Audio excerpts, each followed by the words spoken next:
family? Are they in the Rift Valley? Have they also moved out of the country with you?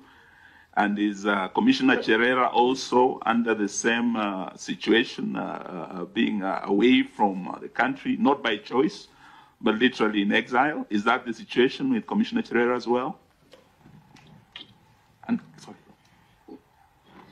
Thank you, Co-Chair, for that question. It's a very emotive question. You heard when Commissioner Masit was responding. She was really shaken, and it has taken a toll to all of us. I, being the vice chair and the voice behind the mic, and the team being dubbed by my surname, Cherera 4. I am in my late 40s, and I have a young family. My last born is 7 years old. It was bad even in school.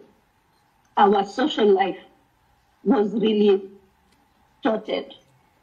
It was bad for my children. It was bad for my family.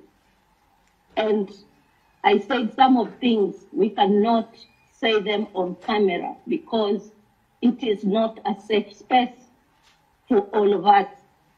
We've been threatened just because we spoke what we saw and what we know. Personally, I was in charge of communication at Bomas. I used to get information and statements from the commission, and I give it out to the media. The screens were there to help the same, but came on Friday evening, the screens were stopped. Everyone used to come to me to get information.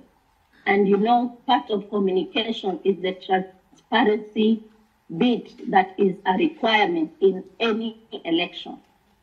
I could not give people that information. I asked the chair that we refresh the screens so that Kenyans can see how many votes we have tallied, how many are remaining, and of course it was going to be helpful for the country to see the trend and also prepare them to the end. Of course, if it remains like 5,000 votes, people already know how this election has gone. But that was stopped, and it was not something that we had agreed in the commission plenary. I asked about this 2 times, and the chairman said that he was busy tallying. And this tallying, he was doing it alone with selected few.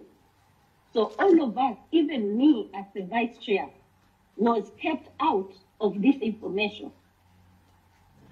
And that's why, even today, we will stand by our word that we disown this election presidential result because it was tallied by a few and it was not verified. As we were reading the constituency results, there were queries that were coming on our desk. We needed to get to know how these queries have been resolved to come to the final tally, but all that was not forthcoming. So our voice to disown the results has brought a lot of economic, social, negative impact to ourselves and to our families. When the security was withdrawn, it was withdrawn from our home and our personal security. And at that time, Maandamanos were almost starting. And let me be very clear with the committee. It was said on that fateful Sunday when people gathered in a church somewhere, I can't remember. And after the sermon, it was just Cherera 4 should resign, Cherera 4 should resign.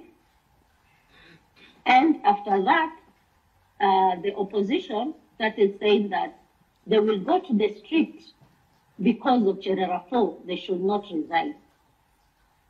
As a Kenyan, loving the citizens of this country, that was the day I decided that Kenyans will not go to the streets in my name and blood be shed. Monday morning, I resigned after that Sunday. I did not resign because of myself. I didn't come to the commission to resign. I resigned for the sake of this country. If anyone is to fight for me, God will fight my battles.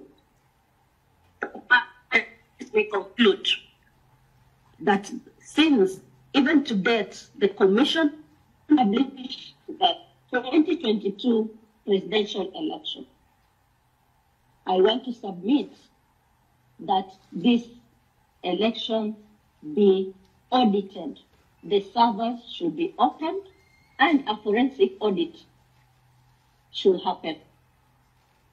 Let us put this thing to rest. After the audit, let us move on. But I will leave it to the committee and the country to decide. Thank you. Thank you, Commissioner Cherera and Commissioner Masit. And maybe Commissioner Masit, there is a question, specific question Honorable Eugene asked you. Did you